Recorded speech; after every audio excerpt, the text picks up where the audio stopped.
Kind of an immature video. It has not fully coalesced, but I'm going to throw it out there anyway because it's time. I'm sick of thinking about it all day. So there was 2 videos, 3 videos, whatever. Dario made his the truth video, and he gave basically. I've talked to Dario. Yeah, we're starting to sound a lot alike. So don't blame him for that. Don't blame me for that. But that's just the way it is.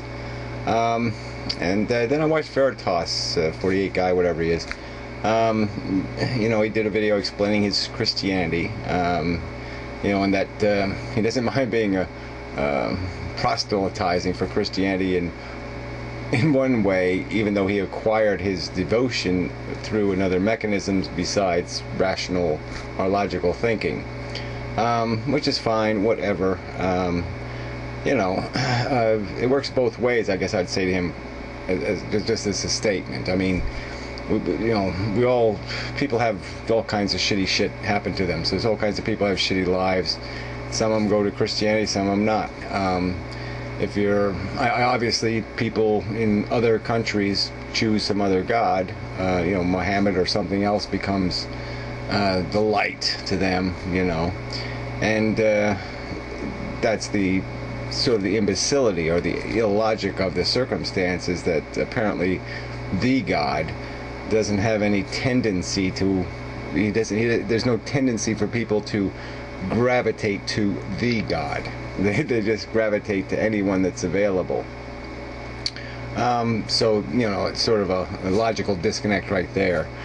But anyway, and the other argument would be is that there's people who are very religious, put a lot of faith in God, and then the same kind of shit you're talking about happens to them, and it just destroys their faith. It just wipes it out because they can no longer justify it. They can no longer come up with any explanation for why or what they ever did to deserve the horror that they've had to endure. And so they just finally just give up and say, why the fuck would you torture my children or do this or do, there's just they can't rationally figure out why a God would do that, not only to them but to the actual victim, and to just ignore how much it was going to hurt and destroy them, not as a practical reality, destroy their marriage, destroy their life, destroy everything they had. They can't rationalize it, and so they just, come on, there's no way there could be a freaking God that's paying any attention to my life, or he wouldn't let this shit happen to me, because it's destroying me psychologically. It's not making me stronger, it's not making me better, it's not making me more generous, it's just making me dead inside, destroyed, bleak, and so whatever, but no point in arguing that crap. I've said this before, but I really don't care. When people want to be Christian, they want to be Muslim, they want to be whatever, you want to believe in a totem pole, I really couldn't care less. All I care about is what's your impact on social policy and the future, because that's all I give a damn about. I really couldn't care less about anything else, but what's the future what's the implications of your belief, and what's your implications of you converting people to your belief. And that's where it becomes important to me, because then, what I value in this world, or I have my vision, just like you have your vision of your heaven, as people have pointed out. I have my vision of a better future, a future where we eliminate as much of the unnecessary suffering as possible, make human life efficient without destroying it, without pulling the guts out of it, leave the excitement without the risk, that kind of idea.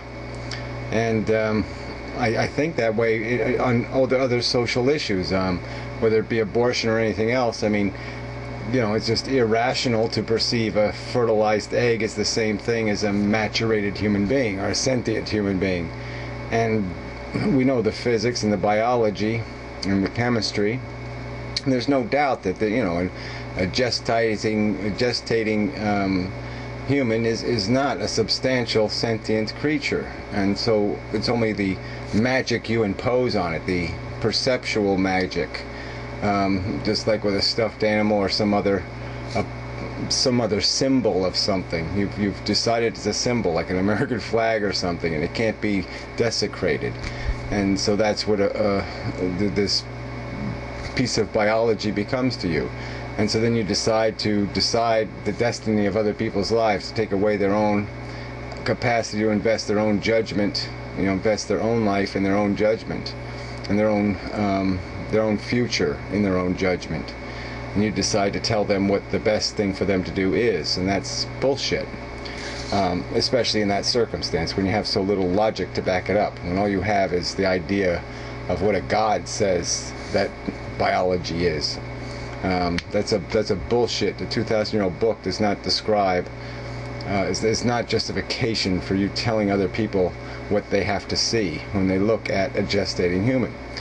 So that's just one subject. Then we got homosexuality. I mean, it's obvious whether you want to consider it a deviance, whether you want to consider it abnormal, whatever terminology you want to use. What's the difference? It has absolutely no impact on you as an individual. It has no impact on your freedom or your rights.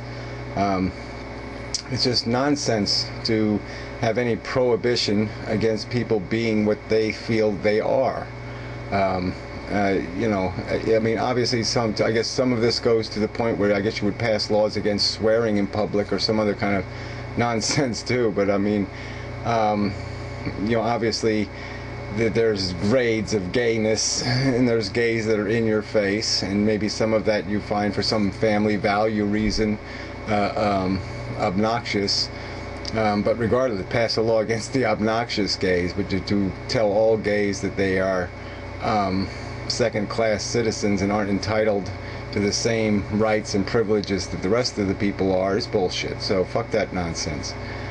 And then the third big issue for me is the whole right to die thing. A lot of this, a lot of even what Dario's pointing out, even what N.D. Clark is pointing out, calling it light and dark philosophy and that kind of nonsense.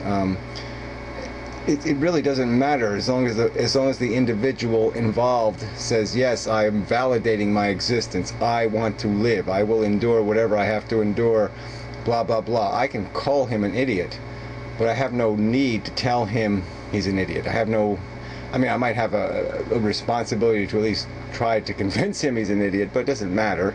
I mean, if he wants to live with no arms and legs and half a brain and his eyeball pops out every day and that he says that's good enough, well, that's his business. I mean, I certainly don't have a right to tell him his life isn't worth living, and I wouldn't. I've never suggested we pass laws killing people. But the other side of the story is all you arrogant fucks, including a lot of atheists, think life is some sort of gift. It's some sort of charming, wonderful thing. And that nobody should be revolted enough to say, fuck you, this is an insane, sick, sadistic, crazy-ass game. Things that I cherish, things that I think are horribly valuable, you're treating them like shit. You're offering them no respect and you're abusing them. Why should I gleefully dance in the streets? Why should I be a pleasant and happy person when I believe a horror is taking place? I mean, it's all about perspective. So, I mean, it'd be like asking somebody, oh, you're a citizen in a country like Nazi Germany during the war or something, and you actually do know that millions of people are being killed in concentration camps and all this stuff's going on, and what, you're going to have, dinner parties every weekend and sip champagne and enjoy life. I think it'd have to be kind of a lame brain. You'd have to have a very lame capacity to feel empathy, and a very lame capacity even to see, to recognize that you have very little to celebrate, not to appreciate that this is a problem, that you should be doing something, you shouldn't be partying, you shouldn't be dancing in the streets.